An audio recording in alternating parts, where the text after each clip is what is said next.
Nos es grato compartir con usted recursos espirituales para su edificación personal. Bienvenido a su canal.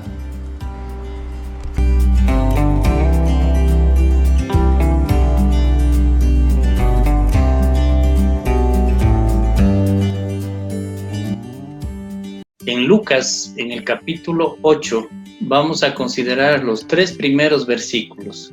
Se trata de un hecho importante que tal vez no lo hemos tomado en cuenta, y dice lo siguiente: Aconteció después que Jesús iba por todas las ciudades y aldeas predicando y anunciando el evangelio del reino de Dios, y los 12 con él, y algunas mujeres que habían sido sanadas de espíritus malos y de enfermedades. María, que se llamaba Magdalena, de la que había salido 7 demonios, Juana, mujer de Chuza, intendente de Herodes, y Susana, y otras muchas que le servían de sus bienes.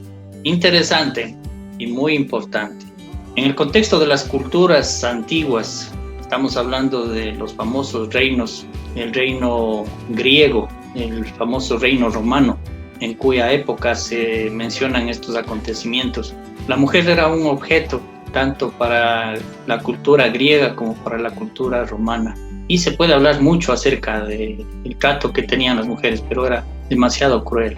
Pero pongámonos en el contexto de los judíos, de los hebreos, en los tiempos de Jesús. Bueno, quienes manejaban la cuestión religiosa eran los sacerdotes, eran los rabinos encargados de la enseñanza específicamente. Ellos nunca tenían en su consideración que una mujer pudiera acceder a ser un discípulo, y en las leyes ya que ellos tenían, era imposible que una mujer fuera un testigo en un asunto judicial. Estas 2 cosas estaban estrictamente destinadas solamente para varones. Los rabinos tenían solo discípulos y la ley aceptaba solamente testigos varones. El testimonio de una mujer no era aceptado. Pero el colmo de los rabinos era que ellos en sus oraciones, y esto está registrado en la historia inclusive, en sus oraciones regulares o tal vez en las primeras de la mañana, una de las frases frecuentes que repetían era: gracias Dios por no ser gentiles y por no ser mujer. Gracias Dios porque no me has hecho, o no soy yo un gentil, y porque no soy mujer. Entonces la mujer también era despreciada. Y no era la voluntad de Dios que fuera de esa forma, de esa manera. Las transiciones, los cambios en las épocas, los gobernantes de turno, etcétera, etcétera, todo en la sociedad, en la cultura, fue trastocando para ponerle a la mujer en una posición muy difícil, muy vulnerable. Era atropellada la mujer en todo sentido. En la actualidad no es muy diferente, pero al menos algunas conquistas se ha hecho. Pero la que viene a ser Jesús es la más grande de las transformaciones, porque cuando Él empieza a anunciar las buenas nuevas, las buenas noticias del reino de los cielos, Él va a voltear toda la forma de vida de ese tiempo, de esa época. Y lo que Él quiere es que estos principios de vida del reino de los cielos se apliquen aquí en la tierra, porque esa es la voluntad de Dios. Y una de las beneficiadas en esto es la mujer. Bueno, nosotros podemos inmediatamente tener un criterio. Dice que los 12 iban con Jesús. Mientras Jesús caminaba, iba por todas las ciudades y las aldeas, predicando y anunciando el evangelio del reino de Dios. Pero Jesús no solamente quería que la gente escuchara acerca de cuáles eran los principios del reino, la forma de vida en el reino de Dios, sino que lo miraran también. Es decir, que lo vieran en Jesús, en su actuación y en su forma de proceder. Entonces a este grupo de los 12 que estaban con Jesús se unen también un grupo de mujeres. Y aquí se menciona, dice, algunas mujeres que habían sido sanadas de espíritus malos y de enfermedades. Quienes, al menos se mencionan las siguientes: María, que se llamaba Magdalena, de la que habían salido 7 demonios.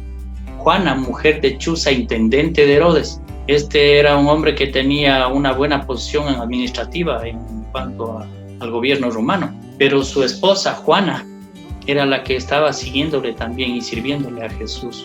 Y Susana, dice, y otras muchas que le servían de sus bienes. O sea que hay un ingrediente más, un ingrediente muy especial. En la cultura hebrea, la mujer era 100% dependiente del varón. Pues el varón era el que trabajaba y la mujer se quedaba en casa y era la que dependía 100% del trabajo del esposo. Pues Jesús viene a romper todos estos esquemas de la sociedad de su tiempo. Número 1, Él empieza a ser dependiente de mujeres. ¿Por qué? Estas mujeres que le servían y que le seguían estaban poniendo de sus bienes. El punto es de que mujeres galileas, tal vez solas o casadas, como en el caso de dos que se mencionan ahí. No estamos hablando de mujeres que tenían grandes fortunas como para ponerle al servicio de la obra o de la causa de Jesús. Deben haber tenido economía limitada. Pero un punto importante es este: no da el que tiene dinero, da el que ama. Lamentablemente es así. El que ama lo da todo lo que tiene. El que tiene dinero le da lo que le sobra solamente. En segundo lugar, Jesús viene a romper esta tradición de que solamente los rabinos tenían discípulos varones y de que la ley solo aceptaba testigos varones. ¿De qué forma y de qué manera? Jesús empieza a tener seguidoras que son discípulas. Y lo grandioso, y al final de sus días aquí en la tierra, Jesús escoge a mujeres para que sean testigas de su muerte, de su sepultura y de su resurrección. Revisen los evangelios. Al final de cada evangelio usted puede encontrar referencias de lo que estoy diciendo. Es María Magdalena la que está mirando dónde le ponen al Señor. Y es María Magdalena la que recibe de Jesús resucitado una orden. María Magdalena recibe del Señor la orden o la encomienda de que por favor vaya y avise a los discípulos que Él ha resucitado. Así es como hace Jesús. Viene a romper las tradiciones, viene a cambiar los modelos humanos para establecer el modelo único que debe existir, que es el modelo de Dios.